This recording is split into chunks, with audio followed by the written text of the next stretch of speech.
Good morning students. कल हमने जो पार्ट था, पार्ट 14 वन के मार्ग में, उसके सवैया के प्रसंग के बारे में बात की थी, उसको विस्तृत जानकारी दी थी। और आज हम सवैया के प्रश्न उत्तर का प्रश्न अभ्यास करेंगे।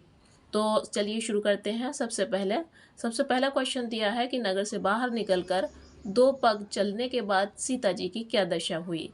अब इसको हम अपने शब्दों में बयान करेंगे, मतलब अपने शब्दों में इसका वर्णन करेंगे। चलिए पहले प्रश्न का उत्तर देख लेते हैं। नगर से बाहर निकलकर सीता जी की जो दशा हुई उसका वर्णन तुलसीदास इस तरह से करते हैं कि सीता जी थोड़ी दूर चलकर ही थक गईं और प्यास के कारण उनके मधुर होठ सूख गए। बहुत छोटा सा उत्तर है और आपको न याद करने में परेशानी होगी, न लिखने में परेशानी होगी, ना ही समझने में परेशानी होगी। बस थोड़ी सी बात को समझना है और उसको आराम से लिखने का तरीका बस अच्छा होना चाहिए ताकि आपका पेपर अच्छा हो। चलिए दूसरा प्रश्न देखते हैं।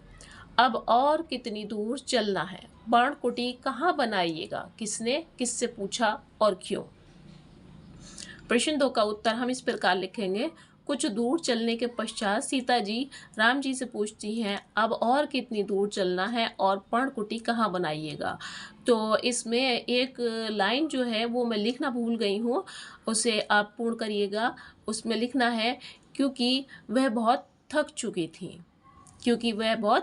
थी। फिर से इसको हम रिवीजन करते हैं।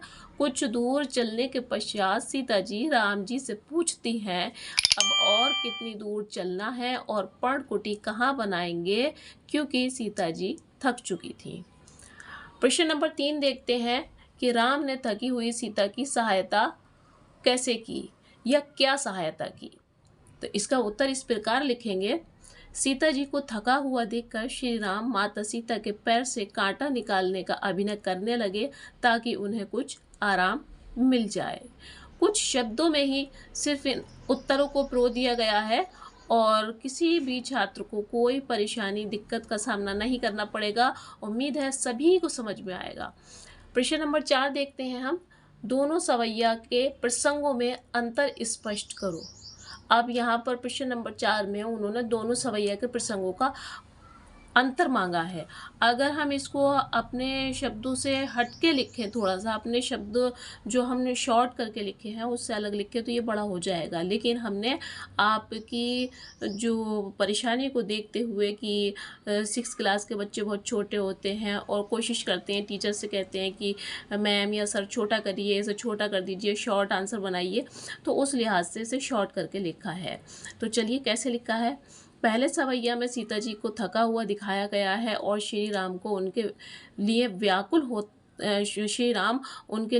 होते हैं और उनकी आंखें नम होती दिखाई गई हैं। जबकि दूसरे सवैया के प्रसंग में माता सीता का प्रेम का वर्णन श्री राम के लिए किया गया है, जिसमें वह उनसे आराम करने की बात कर रही हैं।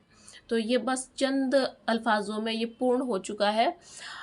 अगला प्रश्न है कि पाठ के आधार पर वन के मार्ग का वर्णन अपने शब्दों में करो। जो पाठ का आधार है, जो सवैया है, उसमें जो वन के मार्ग का वर्णन तुलसीदास जी ने किया है, अब उसे हमें अपने शब्दों में वर्णित करना है। उसे किस प्रकार वर्णित करेंगे? इसका उत्तर ऐसे लिखते हैं कि वन का मार्ग था, गर्मी बहुत पड़ रही थी, पानी का कोई स्रोत नहीं था, सफ़र काफ़ी लंबा था जिसका कोई पता न था कब तक चलना है और आराम करने की कोई जगह न थी।